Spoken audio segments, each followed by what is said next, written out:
नोरमा group, जो सोचता है वो करता है। आपके अपने सपनों का आशियाना।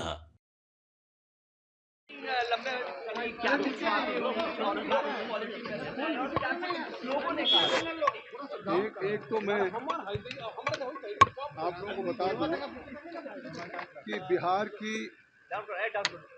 इस सरजमी पे आज ज्वाइंट पार्लियामेंट्री कमेटी ऑन वक्त जो आई थी, बहुत ही एक अच्छे बेहतर माहौल में, खुशनुमा माहौल में, बहुत बड़ी संख्या में, मुझे लगता है बिहार के सभी वॉक ऑफ लाइफ के नुमाइंदगी करने वाले, उनका नेतृत्व करने वाले सभी संगठनों से हमारी आज पूरी ज्वाइंट पार्लियामेंट्री कमेटी के एमपीज़ के साथ मुलाकात हुई और लगातार काफ़ी बड़ी बड़ी तंजीमें हुई हैं।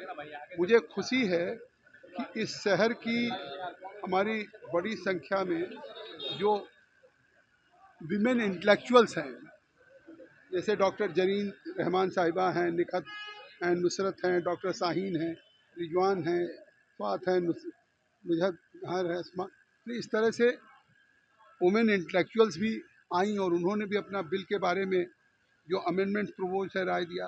सोशल वर्कर्स भी आए, काफ़ी रिटायर्ड ब्यूरोक्रेट थे, IRS इंडियन रेवेन्यू सर्विसेज के अब्दुल रहमान साहब, IG DIG रिटायर्ड अब्दुल्ला साहब, इस तरह से एक बड़ी संख्या में काफ़ी हमारे रिटायर्ड ब्यूरोक्रेट्स और सोशल वर्कर भी आए।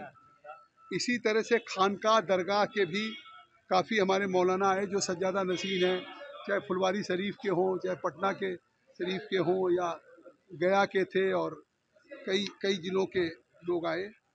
तो इस तरीके से वो बड़ी तादाद में है, मैं कहाँ तक उसको नाम पढ़ूं, लेकिन एक तरह से सभी, और इसी तरीके से माइनॉरिटी एजुकेशनल इंस्टीट्यूशन और ट्रस्ट के भी लोग आए बड़ी संख्या में।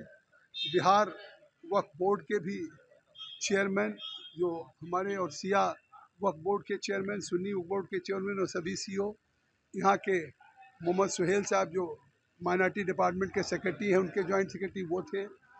हमारे झारखंड के वक्फ बोर्ड के वहाँ के भी मेंबर और वहाँ के भी एग्जीक्यूटिव ऑफिसर आए, और हमारे विधायकों में भी श्री संजीव चौरसिया MLA पटना हैं जो दीघा के, उनके साथ दानिश इकबाल और एक बड़ी संख्या में उनके साथ भी लोग आए। उन्होंने भी इस जो हमारी वक्फ कमेटी JPC की है उसमें अमेंडमेंट पर राय दिया।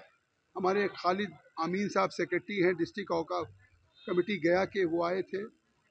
ऑल इंडिया MIM बिहार के भी प्रेसिडेंट थे और वो भी आए, और जो अख्तारुल ईमान साहब, सैयद शाह सैमुद्दीन अहमद साहब आए, सज्जादा नसीन हैं पटना के, इसी तरीके से काफ़ी लोग, हाँ, सभी कमेटी के मेंबर्स आए, और एक्स मिनिस्टर भी भारत सरकार के लोग आए, और हमारे हमारे बड़ी संख्या में, मुझे लगता है सुबह से 10 बजे से ये बैठक चल रही है, और हमारे साथ आज बड़ी संख्या में करीब 17 मेंबर ऑफ पार्लियामेंट भी थे। देखिए बिजलाल जी हैं, बिलकेश्वर जी हैं आपके बिहार के, हमारे डॉक्टर संजय जायसवाल जी थे बिहार से, अरुण भारती जी हैं, और ओवैसी साहब, कल्याण बनर्जी जी, सभी हमारी डॉक्टर मेधा कुलकर्णी, तो इस तरीके से गुलाम साहब जम्मू कश्मीर से।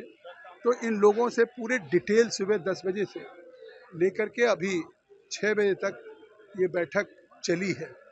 इसका पर्पज़ ये है कि जो वक्फ अमेंडमेंट बिल आ रहा है, जो सरकार लेकर के आई केंद्र की, उन्होंने स्पीकर साहब से कहा कि ये बिल ऐसा है कि पूरे देश में इस पर लोगों की राय आ जाए, स्टेक होल्डर्स की आ जाए, स्टेट के ऑफिशियल्स की आ जाए, इसलिए इसको ज्वाइंट पार्लियामेंट्री कमेटी को रेफ़र कर दिया जाए।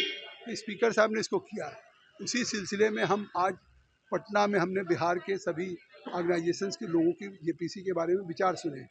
अब कल हम कलकत्ता जाएंगे, फिर वहाँ के इसी तरीके से मीटिंग करेंगे, फिर हम 20 की शाम को लखनऊ जाके 21 तारीख को UP के सिया वक्फ बोर्ड, सुन्नी वक्फ बोर्ड, या और फिरंगी महली साहब हैं या हमारे ऑफिशियल्स हैं, उनके सबके साथ हमारी मीटिंग होगी। इसका पर्पज़ ये है कि हमने दिल्ली में भी अब तक 34 बैठकें किया है, और 34 बैठकें जो दिल्ली में किया है, कोई भी बैठक 6 घंटे, 7 घंटे, 8 घंटे से कम नहीं हुई, और देश के सभी all India Muslim personal law board से लेके जमायत उलमा हिंद से लेके देवबंद से लेकर के ज़कात फाउंडेशन से लेके या हमारे जितने भी हैं इस्लामिक स्कॉलर्स, फॉर्मर जजेज, ब्यूरोक्रेट्स, हमने सबको बुलाया और हमारी रिपोर्ट करीब करीब तैयार हो गई है। हम इस बजट सेशन में जो 31 तारीख से शुरू हो रहा है, हम इस बजट सेशन में अब इस रिपोर्ट को प्रस्तुत कर देंगे, जिससे कि जो वक्फ के अमेंडमेंट बिल पे जो हमें मैंडेट मिला था स्पीकर साहब से, श्री ओम बिरला जी से, उसके हिसाब से मुझे खुशी है कि हम इसके पहले मुंबई भी हमारी ये कमेटी गई थी, उसके पहले अहमदाबाद भी गई थी, हैदराबाद भी गई थी, चेन्नई भी गई थी, बेंगलुरु भी गई थी, भुवनेश्वर और गुवाहाटी। ये जॉइंट पार्लियामेंट्री कमेटी देश के नॉर्थ और साउथ के सभी महत्वपूर्ण राज्यों में गई। जिन राज्यों में नहीं गई उन राज्यों के सभी संगठन और वक्फ बोर्ड को और वहाँ के अधिकारियों को हमने या तो दिल्ली में या उनके करीब के राज्य की राजधानी में जहाँ कमेटी ने विजिट किया वहाँ हमने बुलाया और बहुत अच्छे विचार आए। और मुझे लगता है कि जॉइंट पार्लियामेंट्री कमेटीज़ के जो हमारे एमपीज हैं उनमें जिस तरह से राय बन रही है और जिस तरीके से लोग आ रही है, एक बहुत अच्छी रिपोर्ट सहमति के आधार पे हम देंगे, जिससे आने वाले वक्त में जो एक पर्पज है कि इस जेपीसी को सुपुर्द किया था, जो सरकार ने कहा कि हम इसलिए इसको रिफ़र कर रहे हैं कि इस पे बहुत डिटेल थ्रेड एंड बेयर जो कोई वक्फ करता है तो उस वक्फ का जो करने का उसका उद्देश्य है, मंशा है कि रिलीजियस पर्पजेज के लिए, चैरिटेबल पर्पजेज के लिए, पॉयस पर्पजेज के लिए उसकी अपनी ज़िंदगी की जो डेडिकेटेड प्रॉपर्टी है जिसको वक्फ को करता है तो उसका फ़ायदा उनको मिले। न कि आज आप देखते शिकायतें आती हैं कि साहब कहीं पे मुतवल्ली खुर्द बुर्द कर दे रहे हैं, कहीं वक्फ प्रॉपर्टी का मिसयूज हो रहा। आज भी एक आदमी बिहार के आए, उन्होंने कहा साहब हमने इसका लगातार प्रोटेक्शन की मांग किया कि कहीं भी हमारी वक्फ की प्रॉपर्टी को खुर्द बुर्द कोई न करे, तो हमारे ऊपर उल्टा 46 मुकदमा कायम कर दिया गया। 46 मुकदमा उन्होंने कहा हमारे ऊपर कायम किया गया क्योंकि वक्फ की प्रॉपर्टी को हम बचाने की लड़ाई लड़ रहे हैं। तो हमने स्टेट गवर्नमेंट के सेक्रेटरी से कहा कि ये जेपीसी का विषय तो नहीं है, लेकिन स्टेट गवर्नमेंट के सेक्रेटरी साहब सुने कि अगर वक्फ की प्रॉपर्टी जो एक तरह से वक्फ हो गई, वो ज़िंदगी में वंस इज वक्फ या ऑलवेज वक्फ की अगर बात है तो फिर वो वक्फ की प्रॉपर्टी को कैसे कोई डिस्पोज कर दे रहा है, कैसे खुर्द-बुर्द कर दे रहा है और कैसे उसका मिसयूज हो रहा है इस सिलसिले में। तो इस तरीके से सभी के विचार आए हैं, उस पर हमारी जेपीसी कमेटी इस पर गौर करेगी और फिर हम इन बातों को सबको इनकॉर्पोरेट करके हम अपनी रिपोर्ट को इसी बजट सेशन में प्रस्तुत करेंगे। आपके सपनों को हमने सजाया है, ई होम्स पैनोरमा को हमने बनाया है। ई होम्स मेरा एक सपना था जिस पे मैं पिछले 4 साल से काम कर रहा था। हमने जो बनाया है वो सबने है माना। ई होम्स पैनोरमा में हो आपका भी आशियाना। और फाइनली हमने 2021 में इस प्रोजेक्ट को लॉन्च किया। बहुत लोग अप्रिशिएट कर रहे हैं कि पूर्णिया जैसे शहर में, बिहार के, एक तो बिहार की बात करें उसमें भी पूर्णिया जैसे छोटे जगह में इस तरह का लाइफस्टाइल देना, ये सुन के हम लोगों को बहुत अच्छा लगता है। ई होम्स में हमने कुछ और भी किया है, जैसे हम जिस जगह में रह रहे हैं हमारे फैमिली सिक्योर हो, उनको सिक्योरिटी का ध्यान में रखा है।